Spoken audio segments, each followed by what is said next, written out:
విద్యార్థులకు మెరుగైన విద్య, వసతి సౌకర్యాలు కల్పించడమే ప్రభుత్వ లక్ష్యమని మంత్రి సవిత తెలిపారు. వైసీపీ ప్రభుత్వం చెల్లించని 110 కోట్ల రూపాయల డైట్ ఛార్జీలను చెల్లించామన్నారు. రాష్ట్ర వ్యాప్తంగా ఉన్న 397 వసతి గృహాల సౌకర్యాల కోసం 2025-26 ఏడాదికి గాను 105 కోట్ల రూపాయలు ఖర్చు చేసిందంటున్న మంత్రి సవితతో మా ప్రతినిధి వీరాంజనేయులు ముఖాముఖి. బీసీ సంక్షేమ శాఖ ప్రాంతీయ సంస్థ సమావేశంలో మంత్రి సవిత గారు పాల్గొన్నారు. రాష్ట్ర వ్యాప్తంగా ఉన్నటువంటి బీసీ హాస్టల్స్లో విద్యార్థులకు అందించే విద్య, ఆహార పద్ధతి మీద కూడా రివ్యూ జరిగింది. అదేవిధంగా రానున్న 10వ తరగతి ఫలితాల్లో బీసీ సంక్షేమ విద్యార్థులు 100% ఉత్తీర్ణత సాధించడం లక్ష్యంగా ఈరోజు సమీక్ష జరిగింది. ఈ సమీక్షలో ఎలాంటి లక్ష్యాలను నిర్దేశించుకున్నారనేది మంత్రి సవిత గారిని అడిగి తెలుసుకున్నాం. మేడం గారు చెప్పండి, ఈ సంస్థ సమావేశంలో ఏమేమి లక్ష్యాలు నిర్దేశించుకున్నారు, ఏమేమి చర్చించారు?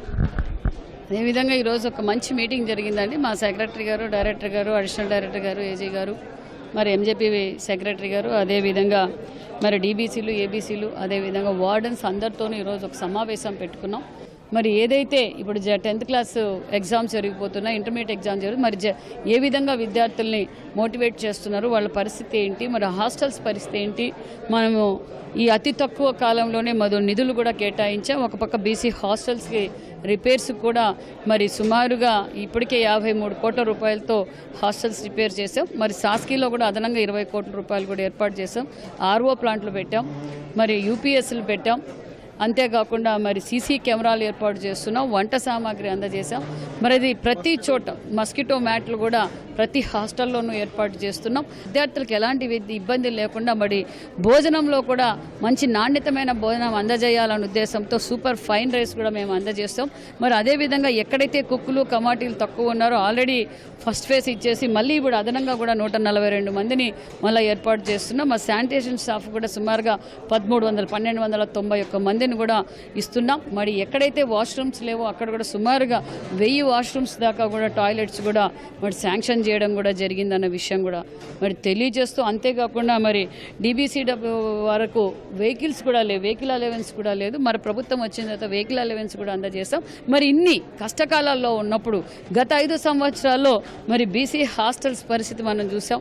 వాళ్ళకి జీతాలు రాక వాళ్ళు ఇబ్బంది పడ్డారు, మరి వాళ్ళ వెహికల్ అలవెన్స్ లేక ఇబ్బంది పడ్డారు. డైట్ బిల్లులు ముఖ్యంగా 6 నెలలైనా 8 నెలలైనా డైట్ బిల్లు వచ్చేది కాదు.